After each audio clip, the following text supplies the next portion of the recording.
Hello, welcome to SBA Live. This is number 2 for us, and we had just as many tech issues getting audio working this time. Hopefully next time we will not have those issues anymore. So I'm Matt Van Drimmelen. I am the founder and of Full-Circle Aftercare, service-based aftercare that serves funeral homes, hospices, and a few law firms. And we have with us today Nikki. Nikki, do you want to introduce yourself? Yes, I am Nikki Schmutz. I'm the Director of Operations at Full Circle, manage all our accounts. And I used to work as an estate specialist. I love this company, been here for a long time now. That's great. Nikki is a miracle worker, and her experience in not only helping families, but also helping our accounts, making sure that we're listening to their needs and how we can help them better grow their businesses. And what they're asking us to do to serve families is why she comes to these events. So, yes. So wanted to introduce a little bit Full-Circle Aftercare, what we do as a company. We are a concierge service that helps families wrap up the estate issues after someone passes away. We are helping people. How many states are we in now? We added West Virginia today. We got a new client today. So how many states does that make it? After West Virginia, we are now in 38. Nice. That's exciting. So sounds like 12 more states to go, and we'll get the whole US. Yes. Do you want to talk a little bit about what our mission statement is? Absolutely. We and Matt, being the founder of this idea, but all of us believe that our purpose in life is to help every family we possibly can. We purposely try and keep our pricing low. We purposefully hire people who need to get back into the workforce, who need a good earning wage and a career, so that we can help not only our business, our employees, help all the families that we are in contact with, but also help all of our clients, funeral homes, hospices, law firms. It's a threefold mission statement, and any decision that we make within our business needs to affect all three of those in a productive and good way for that to be our way to move forward. Oh, you're on mute. You're right. Yeah, absolutely. I couldn't have said it better. I think with that, we also have a special place or a special program for women who are stay-at-home moms or caretakers, or taking care of senior. A lot of times those women will put their career on pause, and our goal is to help them have a launching ramp to re-enter the workforce if needed, and kind of help them through those next steps. And I can attest to that. One little caveat for me is that I was once a young widowed mother who needed a career because I had to support my family, and started part-time with Full Circle, loved what I was doing, and here I am in management. So it's in a program that's doing wonders, working great things. Yeah, I remember when we started the company, I went and interviewed about 20 stay-at-home moms and said, if you re-entered the workforce, what would that need to look like for you? And there were some unique challenges that they have to face. And so we just compiled all of the information they gave us, and that became our employee manual. Our first employee manual was based upon what they needed, and they have really become our secret sauce because they're caretakers first. And I think it's really scary for the funeral directors and hospice workers to hand their family over to a third-party company. And it only takes one or two families being sent our way before they realize we're all in on helping those families. We have some amazing people who work for us. So I got a question about what is SBA, Small Business Association. What is SBA? And what it is its acronym for is Service-Based Aftercare, which is different than a lot of the aftercare that's out there, right? We talked about that last time. We talked about all the different types of aftercare and the history of aftercare, right? We talked about fried chicken had been an aftercare. We talked about pre-need. We talked about cards and texts and all of the follow-up aftercare and the place that all has. Today, we're going to talk about, well, then what is service-based aftercare? And what does that mean exactly? We are a service-based aftercare company, and we're a good example of that. But service-based aftercare is, rather than following up with the family after death has occurred and after services are over, rather than following up with them just for a Google review or just to sell pre-need or just to get a CAP survey in hospice, service-based aftercare is following up with the family to serve them and take care of them first. And if they are taken care of, companies realize that all the things they want out of those families, the Google reviews and the word of mouth referrals, if you go too directly at it, you seem needy and you seem salesy, right? Like the only thing you care about are those things. But if instead you go about aftercare in a service model of, let me take care of your needs, the needs that you didn't expect to have, and I'm here for you, then what families are is they're more grateful, and they end up giving the companies all the things that they want, right? More pre-needed sold, more Google reviews are given, word of mouth referrals, people walk away happier. But you can't go directly at the problem. You have to go service first. And the more you give that family, the more they're going to give back to you, and talk about you in the community. And what I've seen from working one-on-one with families over my time here is that by the time our estate specialists are done helping that family, they literally feel like friends. I mean, half the time we're getting thank you cards and dinner invites all across the country. And we wish we could go to all of those, but. Right. Exactly. So I have an example of that. The thing with especially funeral homes and hospices is people expect perfection with those things, right? They want, like, I'm okay if my accountant calls me and says, hey, your taxes are going to it's going to take me an extra week to take care of your taxes. All right, that's fine. But if the funeral home calls me and says, hey, it's going to take us an extra week to get your mom ready for a funeral, that is not okay, right? So it has to be absolutely perfect. And when you come in and you meet expectations, when you pull out perfection, it does just meet those expectations.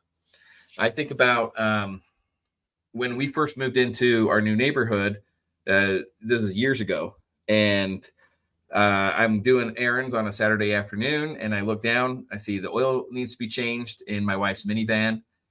So I just took it into just a local little lube to change out the oil. And, my expectations for that business were that they would change the oil. And that was kind of all my expectations. But as I'm sitting there in the waiting room, I looked over our minivan and I see this guy open up the sliding door and get in the back. And I'm like, I'm not a car guy, but you don't change the oil in the back seat of the car. So I go marching over there to see what they're doing.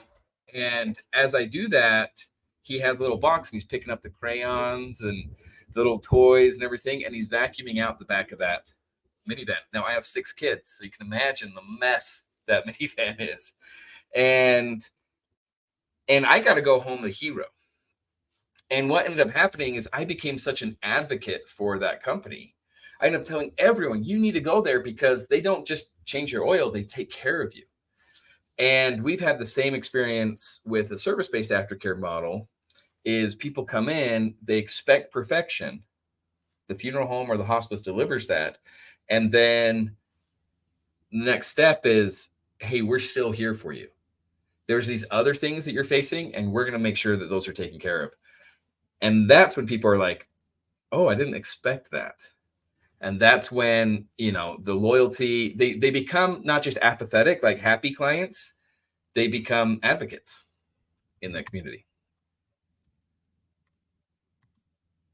So just wanted to share some slides about service-based aftercare.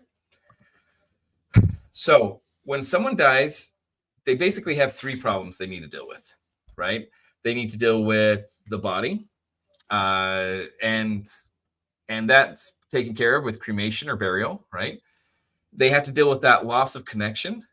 And I think that that's beyond grief, right? Because you might have had a great relationship with your dad. You might not have had a great relationship, but either way, they're gone.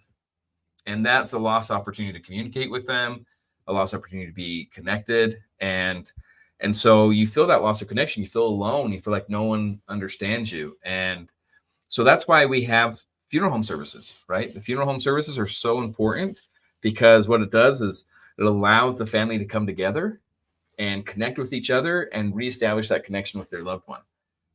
It's sad that less and less people are doing services because they think, oh, the only need I have is just to deal with the body. But connecting with others is also an important part that the families need. And funeral homes do a good job of talking about this and selling memorial products and things like that. The third problem that every family has to deal with is everything that person's life touched needs to be addressed by the family member, right? Like everything. And they might not understand or know what those next steps are. And so I think funeral homes really focus on the first two. Hospices focus just on the loss of connection. But both have an opportunity to deal with all three and take care of those personal affairs as well. So, Nikki, walk me through this. This looks like a big list. It's a humongous list. And in fact, this list is only a portion of the list that we have on our desks when we're doing an appointment with families. Really, we have these categories that affects almost every family, but every family also has things that we're helping them learn more about. And even we're learning new things all the time just by helping families because every circumstance is so different. But I would say top of that list, Social Security is one of the biggest issues that families are facing. They're afraid. They don't know what's going to come next. I don't know why, but there's a cultural fear of Social Security. So that's something that we tackle right off the bat. Funeral homes notify of a passing and vital records notify, but that doesn't necessarily mean the benefits are going to be what they're supposed to be for the surviving family members. So that I would say that's one of the biggest things that we do that gives the most peace of mind for families, although the rest of this list is extremely important. Yeah, I agree with that. In fact, last week I was in Maine onboarding a big funeral home group up there. And one of the main funeral directors says, well, we deal with Social Security. I started explaining just the last payment, filling out form 1724 to claim the last payment. He'd never heard of that. He goes, well, I have always told families that they're not entitled to that last payment. And I'm like, that's true. If they die, so the payment for February is actually January's payment. So if they die January 30th, yeah, they don't get that payment. But if they die February 1st, they do get that payment. And Social Security won't keep it there. They'll put it in, pull it back out, and you have to go and claim that. And he had never heard of that before. And so being able to explain that to Social Security, funeral directors are stunned that it's such a big issue. And all of these issues are big issues, right? But why Social Security is such a top of the mind thing. Do you have that statistic on the widows? Oh, well, and I'm sorry, now I'm tripping on my words. The statistic is 82% of widows are not receiving their full benefit through Social Security. When we ask the question in live presentations, we ask, what percentage do you think are getting the proper benefits? And some optimists say really high, but only 18% are actually getting the benefits they deserve. And that's incredibly low. It is incredibly, and it's tragic, right? We don't want any families having to deal with that. Yeah. So the question is this a problem, right? Is follow-up aftercare enough, or do we want to add in service-based aftercare? And the two questions is, do families need more support after the funeral is over? I think that's a big yes, right? Every one of them. Every one of them. Foundation partners shared with me that they did a big survey, I think 2 years ago. And in that survey, they had 50,000 responses saying, we need more help after the funeral. They said, what could we do better? And the number one response was, we need more help after the funeral's over.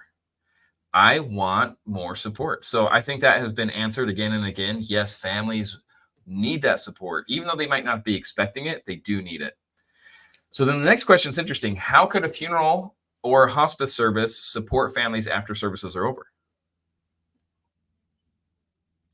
I can't tell you how many times I've been on the phone with a family and their comment was, "Oh, my experience with hospice is wonderful. But after my loved one passed away, I never heard from them again." Like there's this big void of anyone who had been helping them is suddenly gone.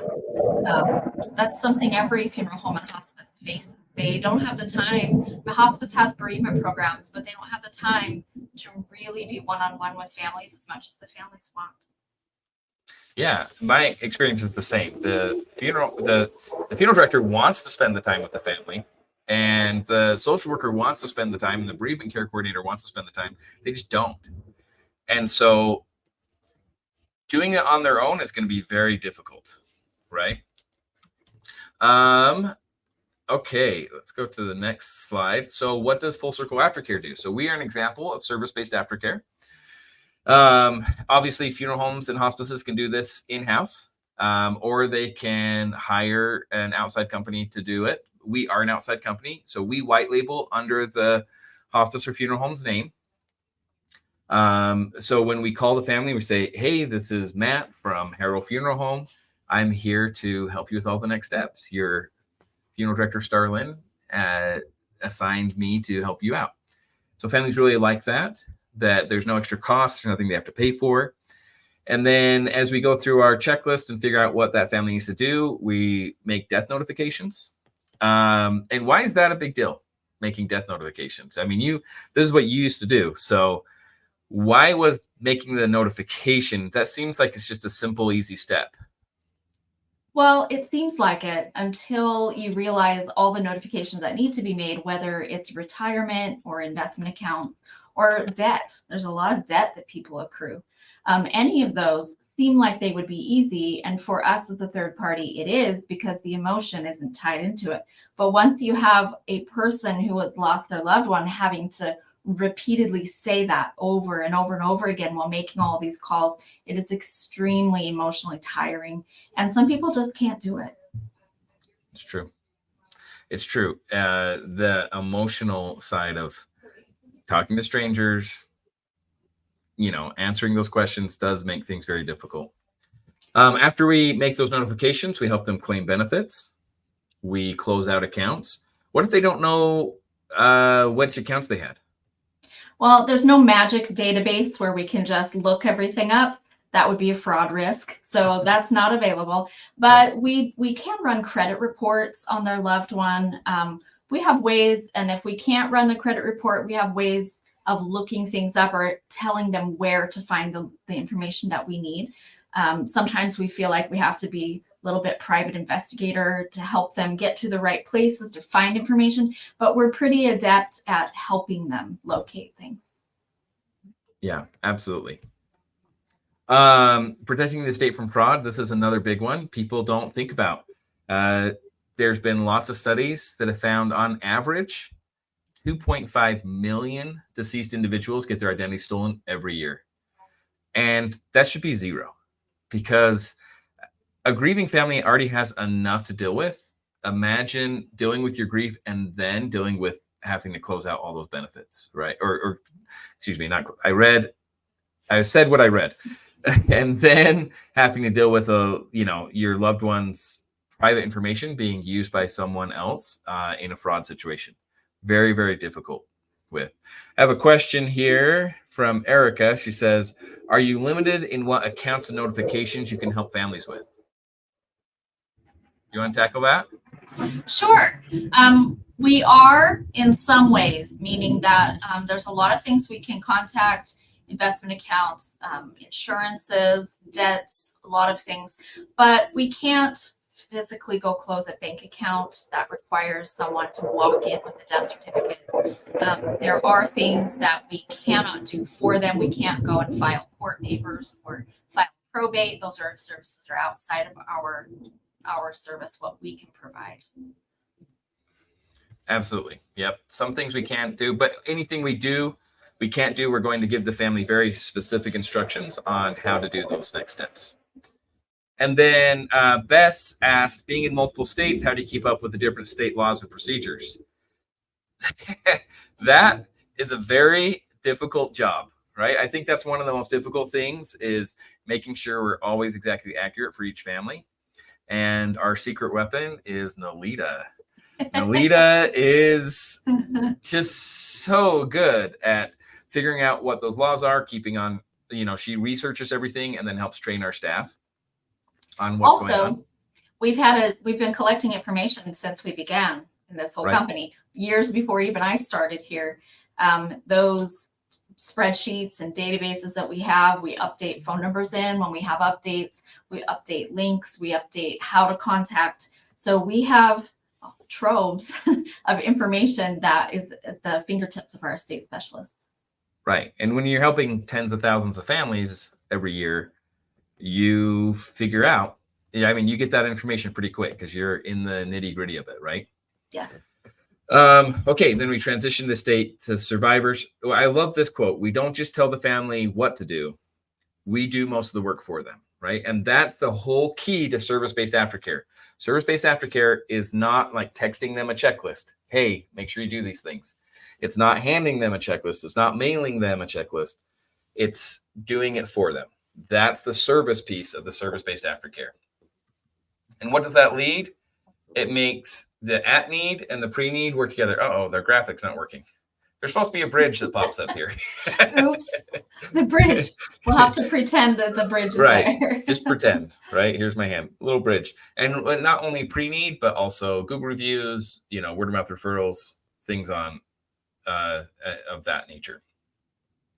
So here's a quote from one of our clients. Full-Circle Aftercare has been a godsend for our aftercare program.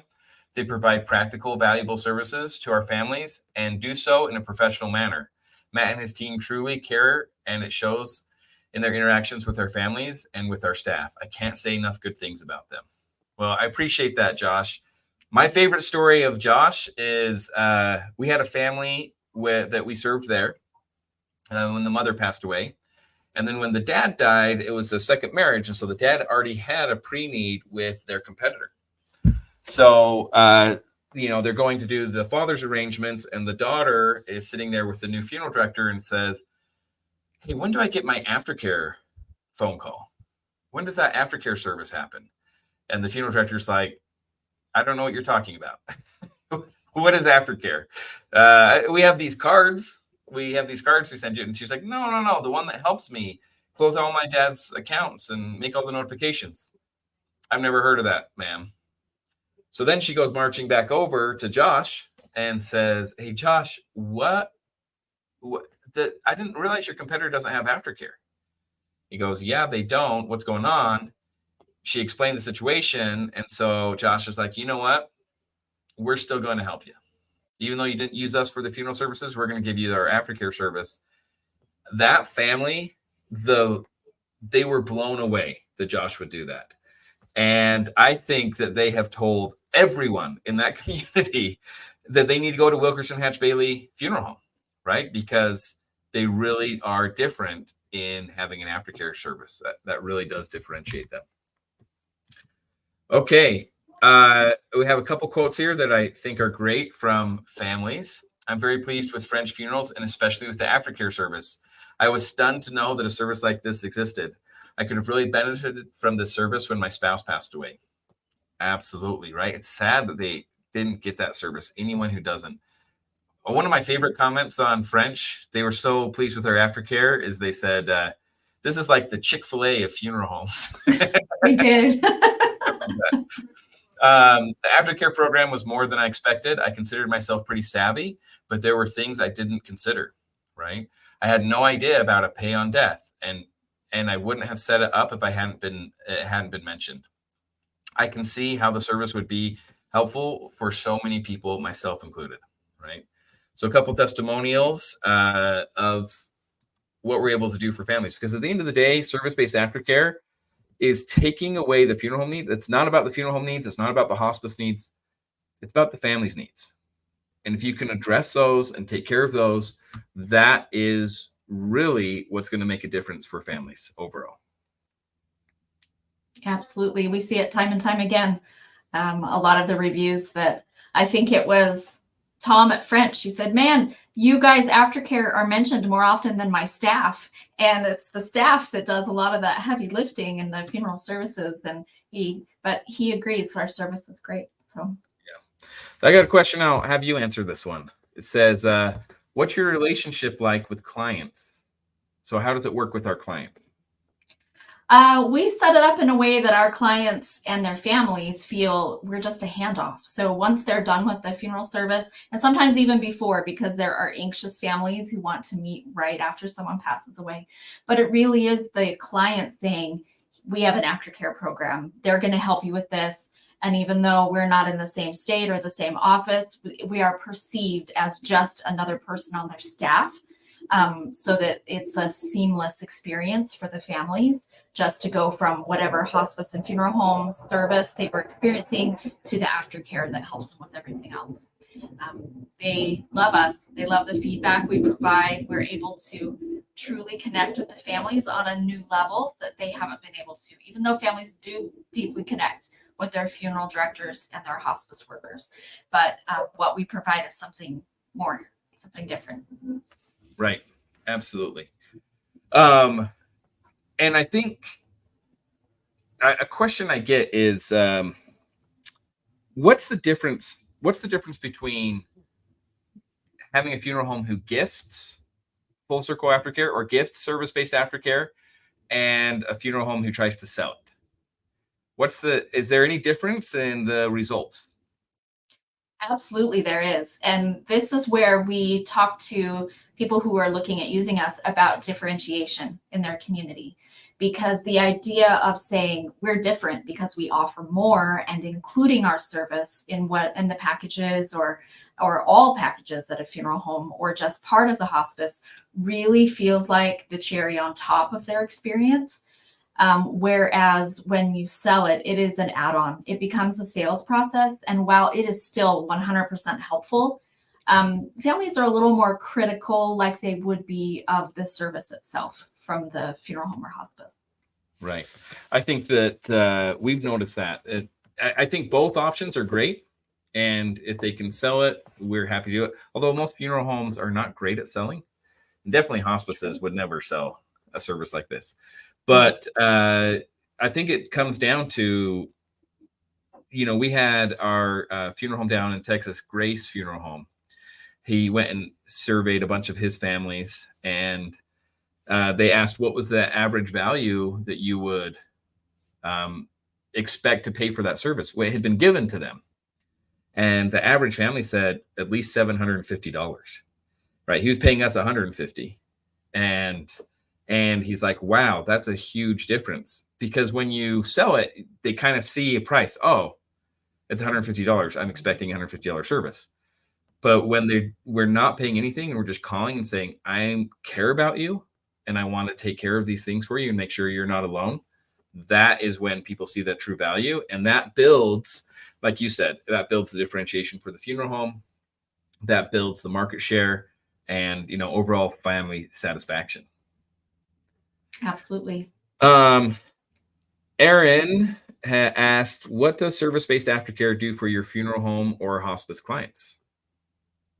I would say one of the number one things from the funeral home or hospice side or viewpoint would be we actually alleviate their staff in some ways. So the social workers and funeral directors are getting a lot of questions they may or may not know the answers to, like the Social Security example from earlier. There's a whole list of things that they actually don't know. And I've had funeral directors actually say, I hope I'm giving them the right advice. So we can actually alleviate that because they can say, I might not know that answer, but you can talk to our aftercare. They know the answer because it's their specialty. Right. And whether someone uses our company or uses their funeral directors themselves doing it or any other company, for me, I think service-based aftercare is different than follow-up aftercare. You can have both. Both are great. But service-based aftercare, if you go back to that slide, it's one of the 3 big problems that families face. And if you look at, the average funeral costs $8,000, right? How much of that $8,000 is the family spending that deals with their problem of dealing with the body? big chunk of it, right? And how much of it is dealing with the services and the reconnecting of the family and the memorial products? Another big chunk of it. I think it's worth it to increase your prices by $100 or $150 to be able to cover that third issue that every family has to deal with. That's a very small piece of the overall picture of what a funeral home costs, but it's a huge benefit, right? A little different scenario for hospices because they're not charging the family anything, but once again, a huge benefit in what the value is back to the family, taking care of them, more than just trying to get Google reviews. It's service based.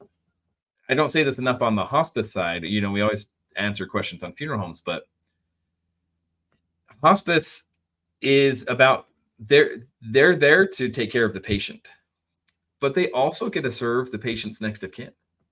And they're probably the only medical field that does this, right? They don't just serve the patient, they also serve all the people around that patient. And unfortunately, that patient passes away. So they might have bent over backwards taking care of that patient.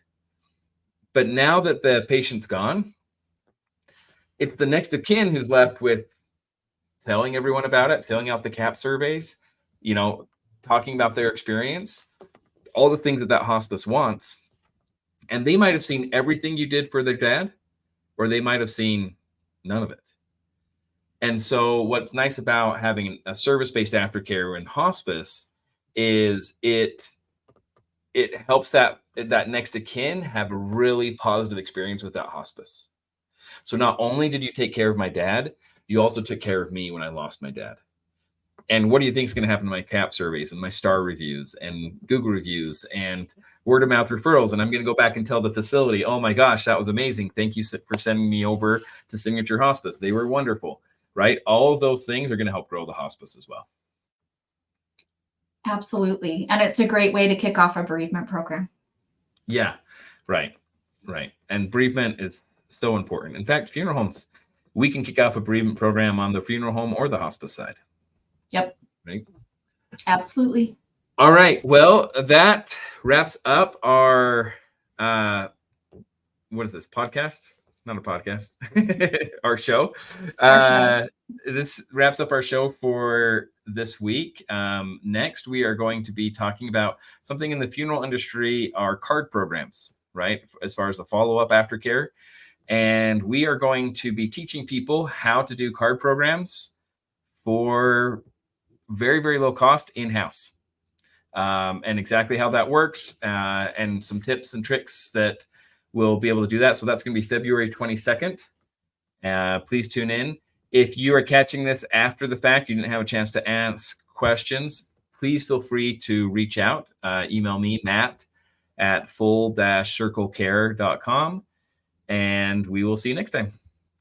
Thanks, everybody. See you. Bye.